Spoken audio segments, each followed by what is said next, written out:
Assalamualaikum warahmatullahi wabarakatuh. Waalaikumsalam warahmatullahi wabarakatuh.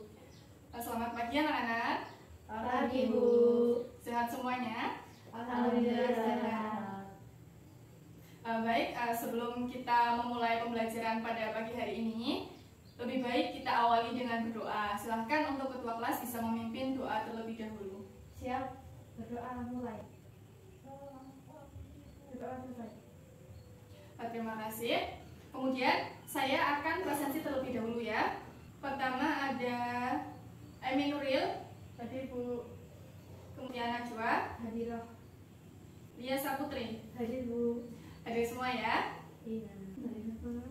Semuanya sudah siapkan untuk mengikuti pembelajaran pada pagi hari ini? Sudah. Ada yang masih ingat materi pembelajaran kita terakhir kemarin? Masih. Ya, apa ini? Struktur dan fungsi sistem respirasi manusia dan hewan. Ya, betul sekali. Terus untuk materi kita pada pagi hari ini masih berhubungan dengan materi kemarin, yaitu struktur dan fungsi sistem respirasi pada manusia dan hewan, khususnya pada burung dan serangga.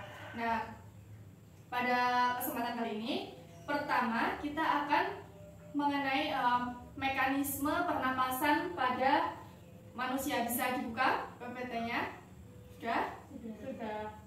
Nah, mekanisme respirasi pada manusia itu dibagi menjadi dua, pada mekanisme pernapasan dada dan mekanisme pernapasan perut. Bisa dilihat ada gambarnya kan? Ada. Nah, iya itu ada. Kemudian pada proses inspirasi itu dimulai dari tulang rusuk yang saling berkontraksi. Kemudian tulang rusuknya itu naik setelah bervolume, rongga dadanya itu akan membesar dan berakibat pada tekanan udaranya itu menjadi kecil sehingga udara bisa masuk. Nah, kemudian pada proses ekspirasinya, dan bisa menjelaskan itu bisa cara mudah menghafalnya kebalikan dari inspirasi. Proses ekspirasinya tadi, kalau inspirasi tulang rusuknya itu berkontraksi, berarti kalau proses ekspirasinya itu tulang rusuknya mengendur. Kemudian setelah tulang rusuknya mengendur, tulang rusuknya menjadi turun. Nah, volume udaranya mengecil. Setelah volume udara di dalam rongga dada itu mengecil, berakibat pada tekanan udara yang membesar sehingga udara keluar. Nah, selanjutnya ada mekanisme pernapasan perut pada slide 5. Bisa? Sudah? Di slide 5. Di slide 4 teman-teman bisa melihat dulu, itu ada yang di sebelah kiri itu ada, kalau menghirup berarti inspirasi, yang di sebelah kanan itu proses ekspirasi atau menghembuskan udara. Nah, pernapasan perut pada proses inspirasinya ini diawali dari otot-otot yang mengendur. Otot-otot yang mengendur, kemudian otot diafragmanya itu mendatar sehingga volume rongga dada membesar. Kemudian tekanan udara rongga dada menjadi lebih kecil. Nah, kemudian tekanan udaranya itu lebih kecil sehingga udaranya bisa masuk. Nah, untuk yang proses ekspirasi juga kebalikannya dari yang tadi, otot-otot dimulai dari otot-otot yang saling berkontraksi sehingga volume rongga dada itu mengecil. Kemudian tekanan udara rongga dada lebih besar dan udara keluar.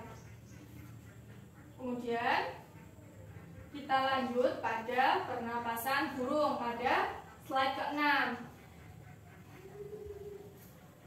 Nah, proses mekanisme pada pernapasan burung juga dibagi menjadi dua, yaitu saat istirahat dan saat terbang. Nah, pada saat istirahat itu proses inspirasi atau pengambilan udara dimulai dari adanya pergerakan tulang rusuk ke arah depan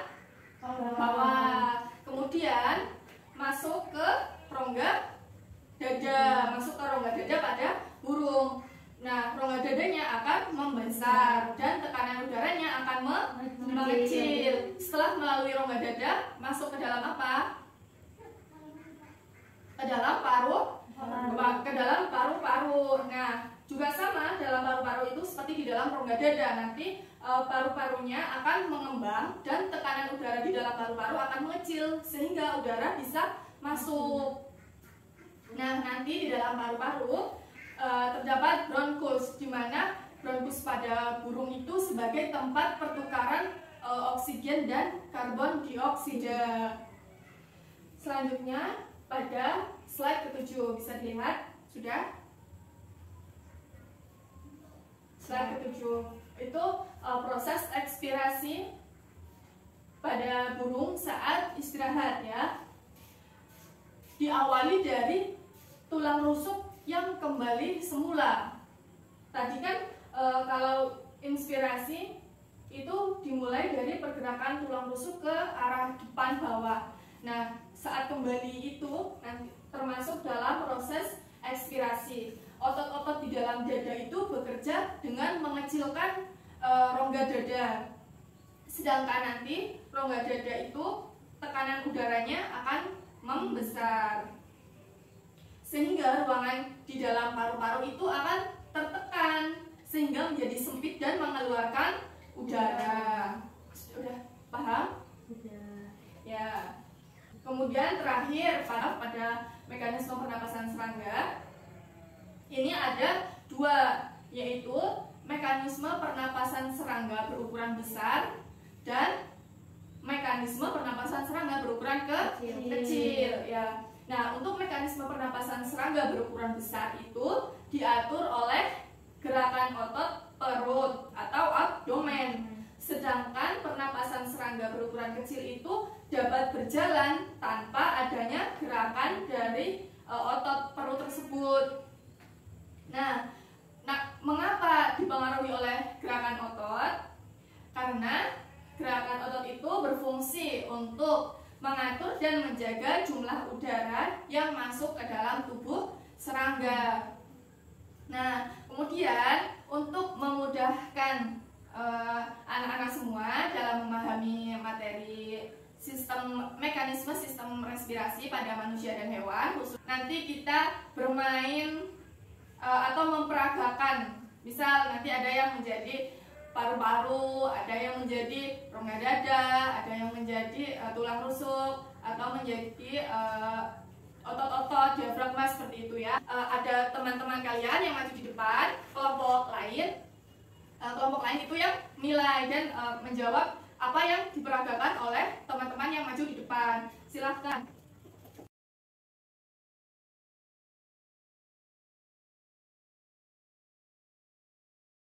Silahkan kelompok 1 sudah siap? Sudah. Silahkan maju ke depan.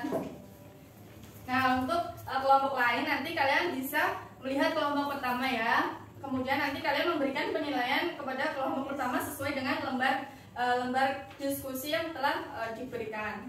Silahkan bisa dimulai. Pengambilan udara dimulai dari saya dengan gerakan ke arah depan bawah. Setelah melewati tulang rusuk, saya akan membesar dan tekanan udara akan mengecil. Setelah melewati rongga dada, saya akan membesar dan tekanan udara akan mengecil, sehingga udara bisa masuk dan terjadi pertukaran antara oksigen dan karbon dioksida. Tepatnya terjadi di bronkus. Ya, terima kasih kelompok pertama. Silakan bisa kembali ke tempat. Berikan aplaus pada kelompok pertama. Baik, untuk pembelajaran kita pada pagi hari ini kita cukupkan saja. Nanti anak-anak bisa mempelajari mengenai penyakit atau kelainan pada sistem pernapasan. Jadi masih berhubungan dengan minggu kemarin dan minggu ini. Jika tidak ada yang bertanya, kita akhiri saja. Silahkan kepada ketua kelas bisa memimpin untuk doa penutup. Siap? Doa mulai. Doa selesai. Terima kasih. Sekian, wassalamualaikum warahmatullahi wabarakatuh. Waalaikumsalam warahmatullahi wabarakatuh.